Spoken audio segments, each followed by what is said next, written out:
as we look at what's going down in this passage, I was briefly running. This is probably the shortest little story I'll ever give you. I was reminded of a movie I saw as a kid. I've watched it several times. I don't know if you've seen it. It's called The Wizard of Oz. Yeah, everybody's seen The Wizard of Oz. Follow the yellow brick road. Follow the yellow brick road. Follow the yellow brick road. We're off to, yeah. Sorry, I like musicals.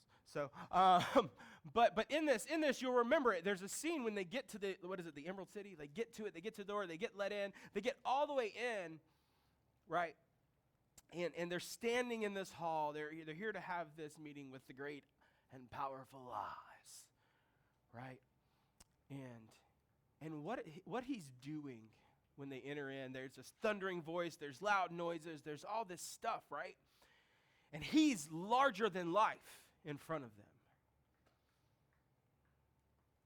But you know what happens. You already know the story. What's happening over here behind the curtain? There's this guy. He's doing all of this stuff to make himself seem like more than he is. He's the star of the show up here. But when the curtain gets pulled back, his first move is to go, pay no attention to the man behind the curtain, right? Oz's significance was attached to people viewing him in a pretty specific way, right? And as I was studying this week, what was brought to my attention, I missed it last week. Not perfect, I missed it last week. Is that when we make this turn with the God's response, which we looked at, we are halfway through Solomon's reign. 20 years. He ruled for 40. So God's response would have been kind of like somebody checking in on you and reminding you what actually brings you significance for this part of your life forward. I'm almost 40. If we look at statistics, I'm halfway there. Average age of a man is 78 years, I believe. What's my significance? What am I doing in this moment? Am I making a show and making myself bigger than I really am and drawing the attention to me? Or am I hiding myself so that God can be made much of? I shouldn't be saying, pay no attention to the man behind the curtain. Actually, I shouldn't be saying, pay attention to this guy. I should be saying, pay attention to no man behind the curtain. Because I'm behind the curtain and God should be the one that people are seeing. And as we dive into this passage this morning, halfway through, last week we talked about the biggest threat to our obedience to God, to following Him, to listening to Him and trusting Him and taking steps is idolatry. Idolatry is simply taking something that is a good thing and making it a God thing, where we worship this instead of God the Creator. Could be our jobs, could be relationships, could be our finances, could be our family, it could be our retirement, it could be our hobbies. Like we could take anything and fill in the blank. And this week, I think we're going to get over here and we're going to see that our biggest thing is that don't be so focused on the success of God's wisdom, right? Living in God's ways, like actually following Him and applying what He tells us, His wisdom. He is wisdom, and as we seek Him, He promises to impart wisdom to us. That if we live as He is designed, it will go well with us. That doesn't mean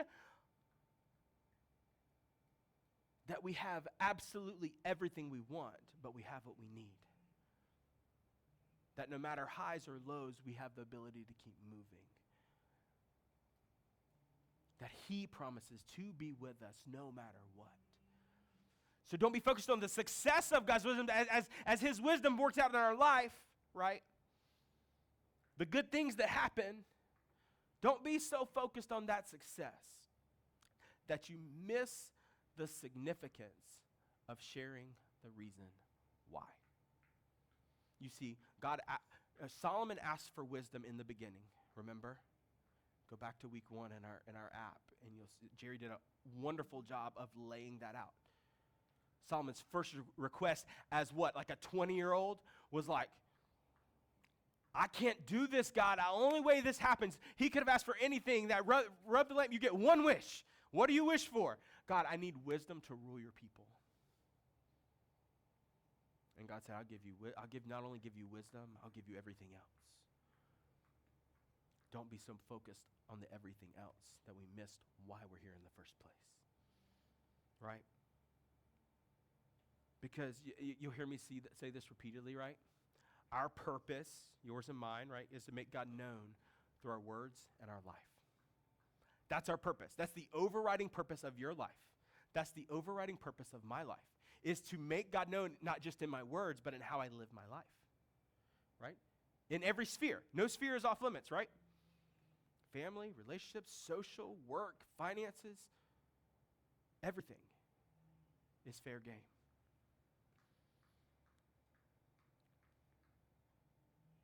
But the warning is that the very things that are meant to make the most of God will distract us if we let them. You've had it happen, right? You get so caught off in this that you forget that you're supposed to be seeking God in this. You get caught up in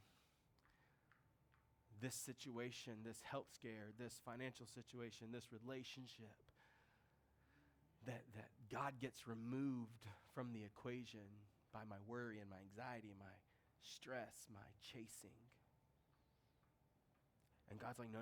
Get your priorities right. Don't be so focused on the success of living ways, the good things that come, that you forget your purpose is to let others know why that's so.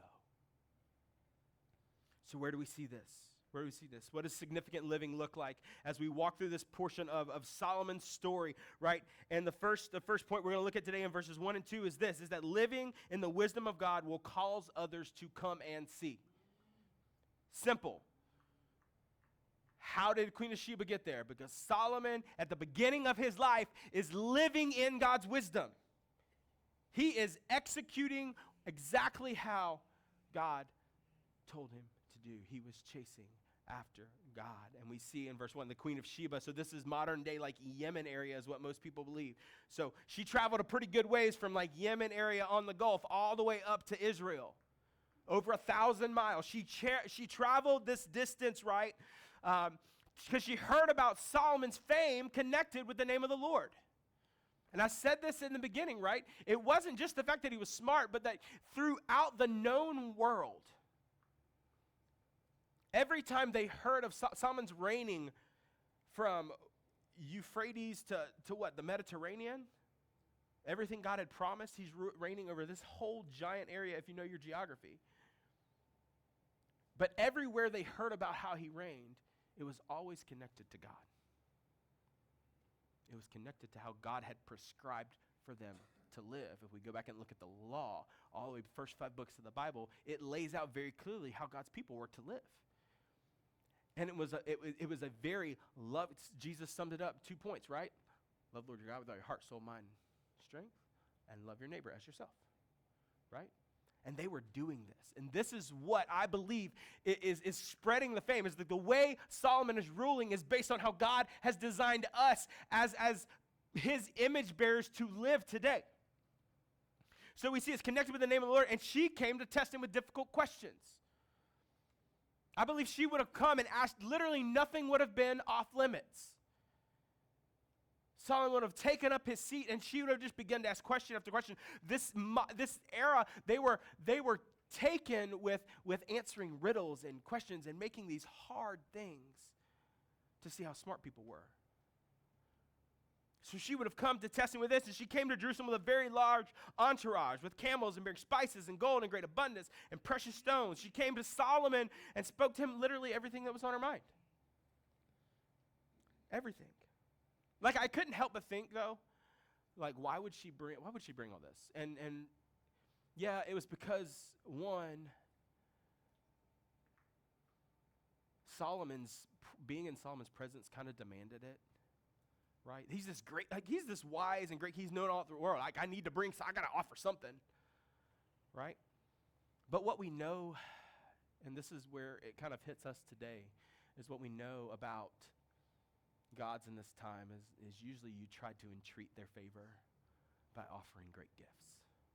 If I just do this, if I add this, maybe they'll look on me and answer. I've got to do enough. I've got to offer enough to get them on my side. And sometimes, I think this is a connection point for us, is sometimes we get caught in this trap. It's like, I have to do all these right things to get an audience with the king. When there's no amount of good things we can do, there's no amount of money, there's no amount of social success, there's no amount of success in general that earns us an audience with God. He actually paid the way for us to come in. He said, because of Jesus, I am opening the door for you to come in. You come in through him.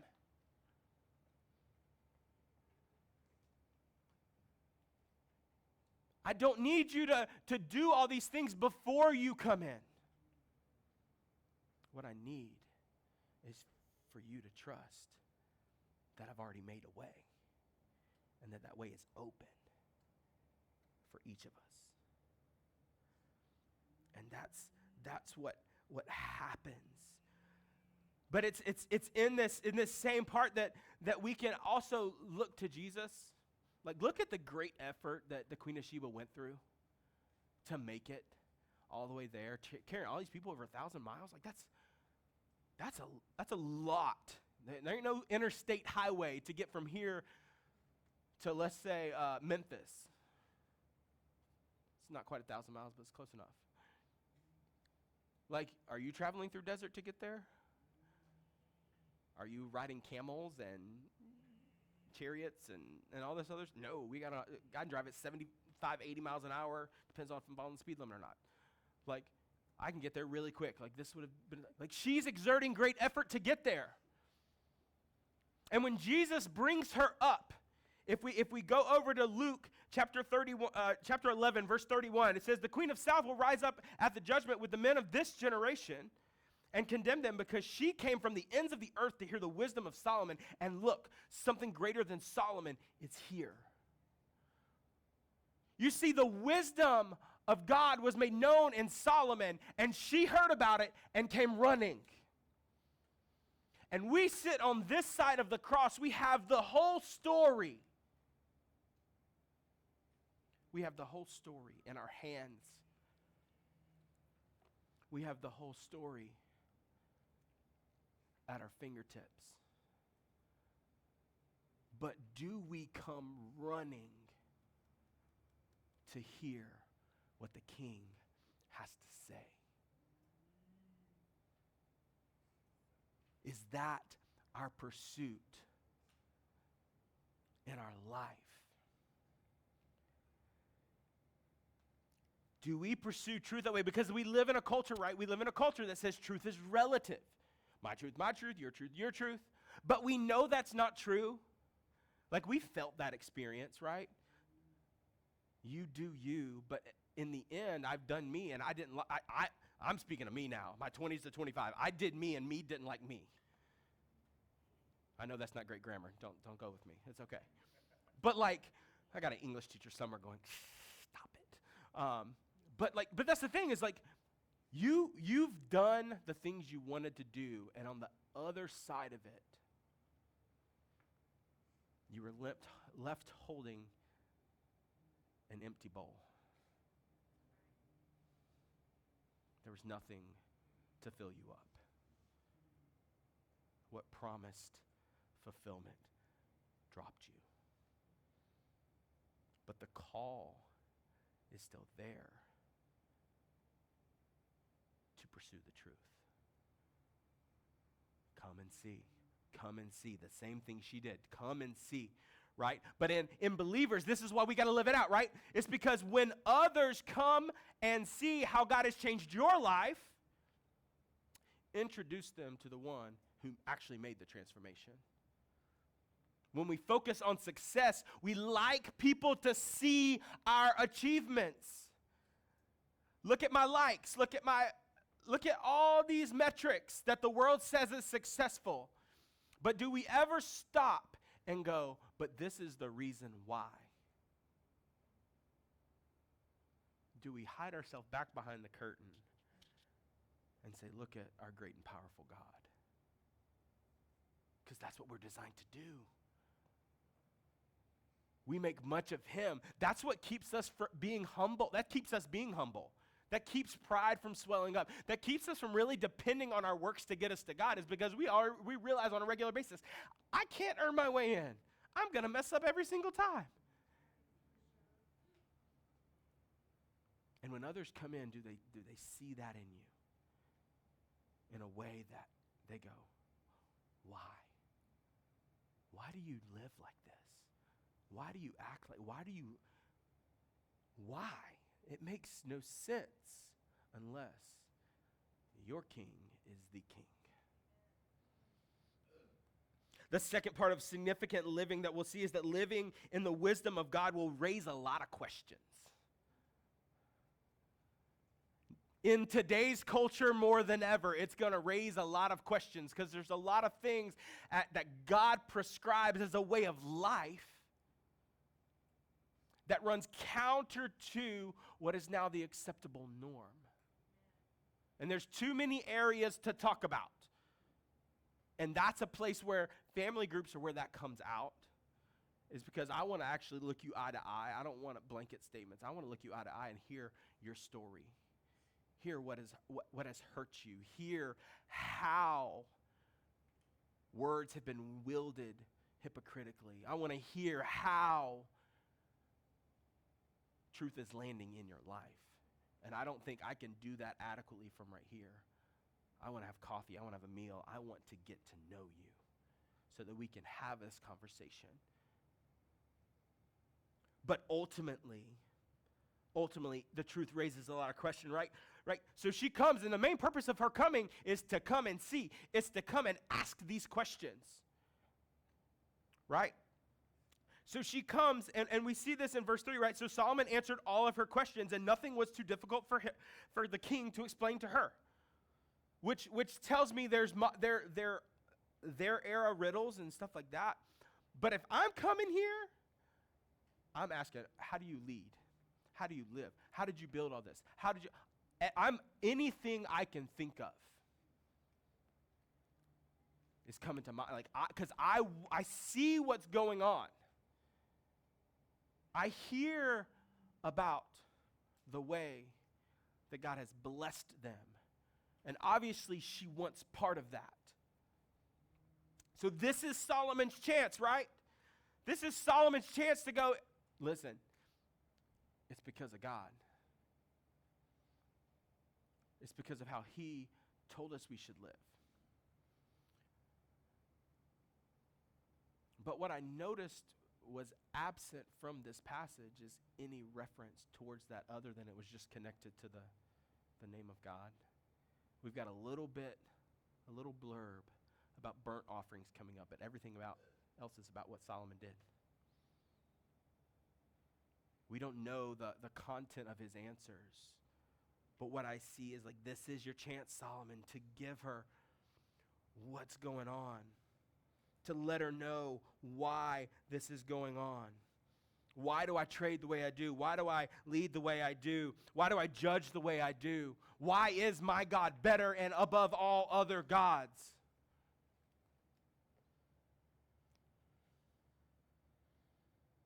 Wisdom that was unheard of. And we see this again in the ministry of Jesus, right? We went through the Sermon on the Mount, when he broke on the scene, what was the response and the refrain of most of the people? We've never heard anything like this before. It is a new teaching with authority. Like a new teaching. And I love that word authority. We'll get to it in just a second. But authority being being the power and ability to do something. Like Jesus was teaching in such a way that if you responded, it had the power to change everything. And they recognized it, but the difference was they didn't do anything about it. They said, oh, that's cool. And I don't want us to have that response. I want us to hear him speak and lay down whatever we define success by to chase what he says is significant in our life.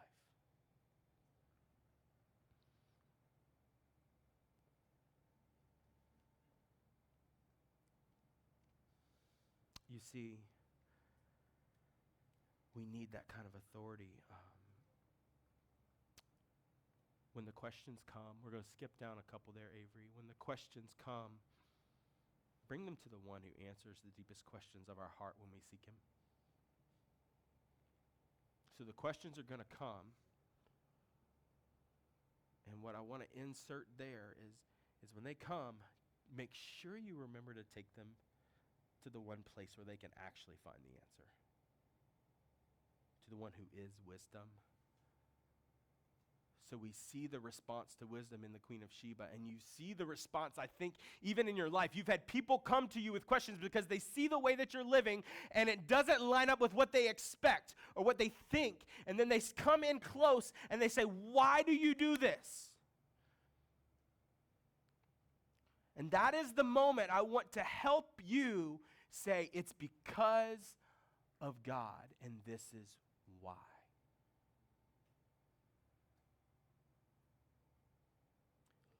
Because of what he did for me in Jesus. And tied to that is, this is how he says, I don't understand everything, but this is how he says I will flourish in life if I follow the way he has prescribed and created me to live. And over again, we see that happen. God's wisdom lived out in his people. Third point is living in the wisdom of God will cause others to take notice. It's in that same vein. It's going to cause them to take notice. So she heard about it, but she came. But when she saw, what did she do? Let's look in verse 4 when she says, when the Queen of Sheba observed. So she didn't just hear Solomon, she observed all of Solomon's wisdom, the palace he had built, the food at his table, his servants' residence, his attendants in his service and their attire, his cupbearers, and the burnt offerings he offered to the Lord's temple. And that's verse 5. And it took her breath away. Right? It took her breath away. So what we see, right, is that outworking. It wasn't enough for Solomon to believe. He had to live. And as he lived, she looked and considered and realized, she saw the real change of following God. She noticed in his life that something was different. I think we have a life problem in our country sometimes, where we say the right things, but when somebody comes in to observe, what's coming out of our mouth doesn't match how we live. It doesn't. And that's an issue. That's a barrier, right?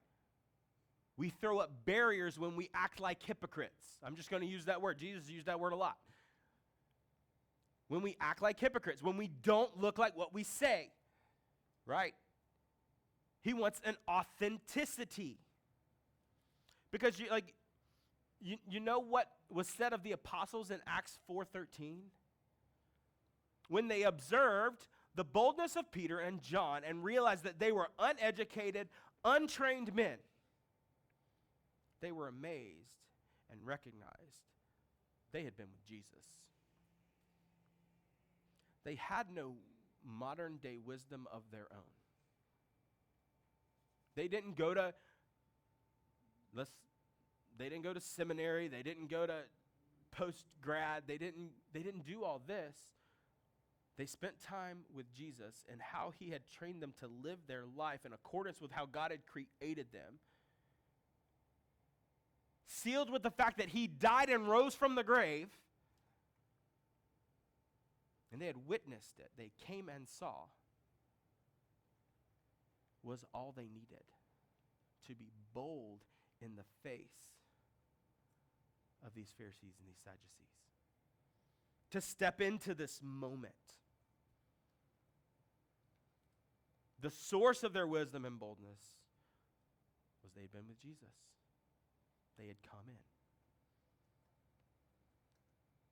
They had been with wisdom personified. And they had been changed forever. So how is our time, let's get honest. How is our time with God? How is our pursuit? Is our pursuit of him changing us in a way that others can see? And if not, let's ask that question. Why? That's like my favorite. If you ever sit with me, like that's my favorite question. Why?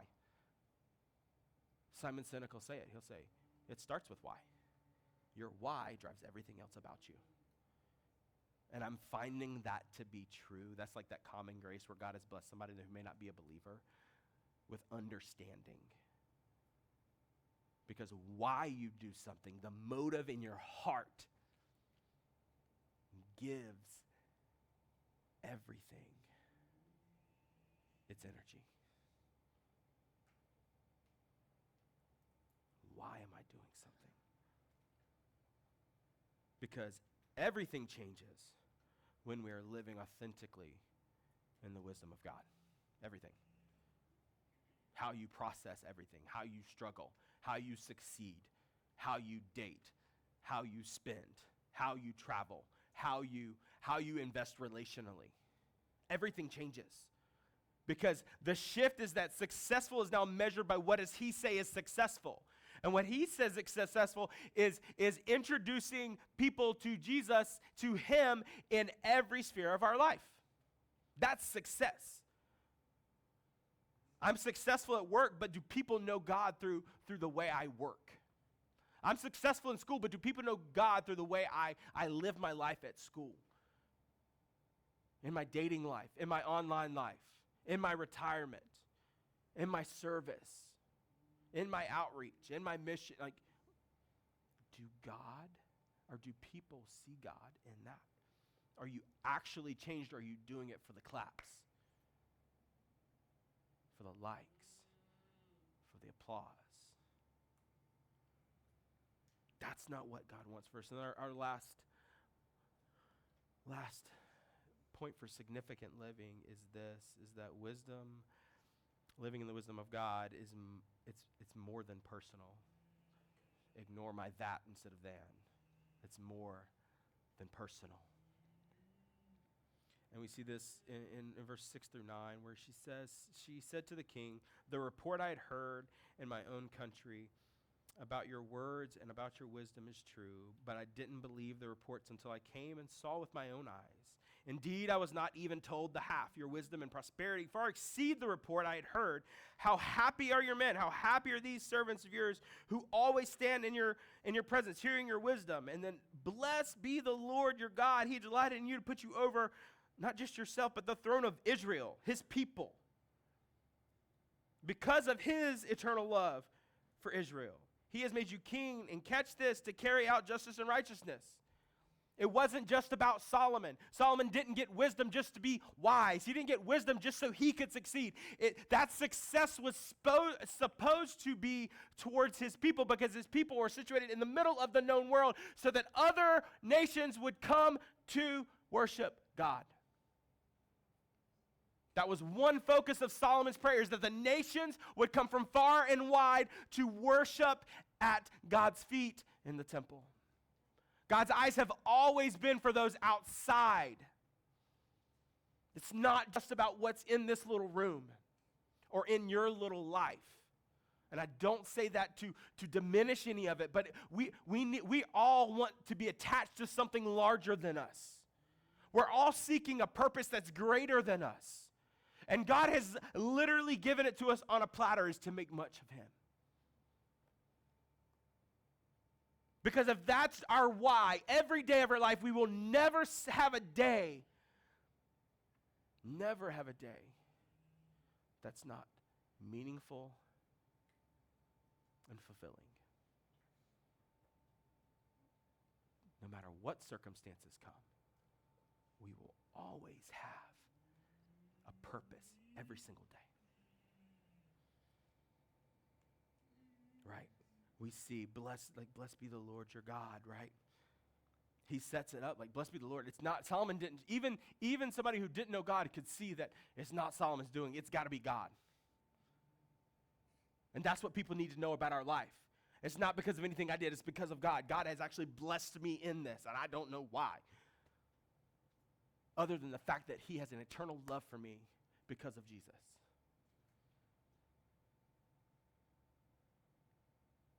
Like, that's where the blessing ultimately comes from.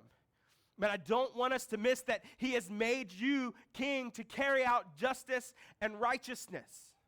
Because I want you to look at me. Give me your eyes for a second, because if you are a believer, if you have placed your faith in Jesus, Romans 8 calls you a co-heir with Jesus. And last time I checked, that made us royalty in God's kingdom, which means we have a royal responsibility to be an ambassador of King Jesus.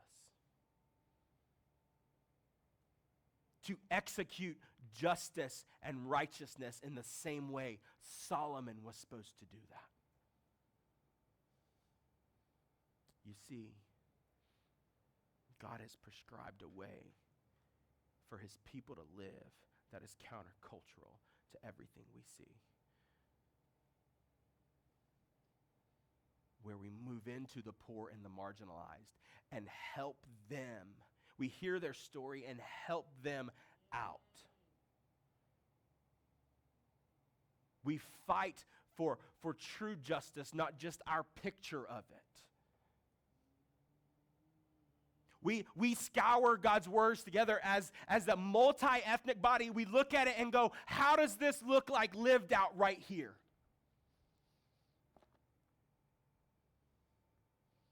What does that mean for us? Where people could look in on us, not just as we're in this room, but as we walk the campuses and the community, where they would look at us and they would say, why are they different? What is going on? Because I've been looking for that. Because it wasn't us they were looking for. Their hearts have been longing for God. They've been longing. There's this void that only God can fill in the heart of every person.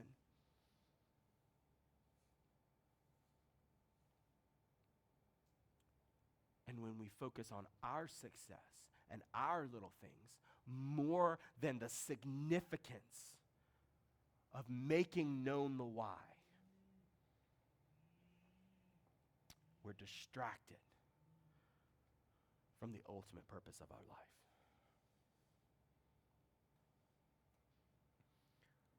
And I've been saying it like this for a reason. Like, I've kind of waited to the end to bring some things out. I think now, and Jerry's going to talk about it some next week, as we begin to see the cracks at year 20. We'll say this is between year 20 and 25. We'll give it early in his second half. We begin to see the cracks of elevating success over significance. 4, 5 through 8, right, we talked about. It's only those in his immediate presence that are affected by his wisdom. We don't hear much about the nation as it was supposed to be. We see back in I believe it's 1 Kings 9:13, he does this shrewd deal with Hiram, a guy who's helped him out a lot, giving him gold and timbers, and he's giving him all these timbers to build things. And he says, I'll give you 20 towns. All right, sounds like a great deal. 9,000 pounds of gold later, I got my 20 towns. You know what happens when Hiram goes to look at these towns? He calls them cobble. Nothing. Does that seem like somebody who is an ambassador of God, where I get something of value from you, but I give you nothing in return. It's kind of like Jesus coming to the fig tree, expecting fruit, but getting nothing. And that's not what we're called to do. It's not. And we see that growing in Solomon's life at this point because the success, right? The success of living in wisdom can distract us from the significance of being a witness to God. And that's not our goal. Our goal is to not be so focused on that success, but to share the reason why. Can we do that this week?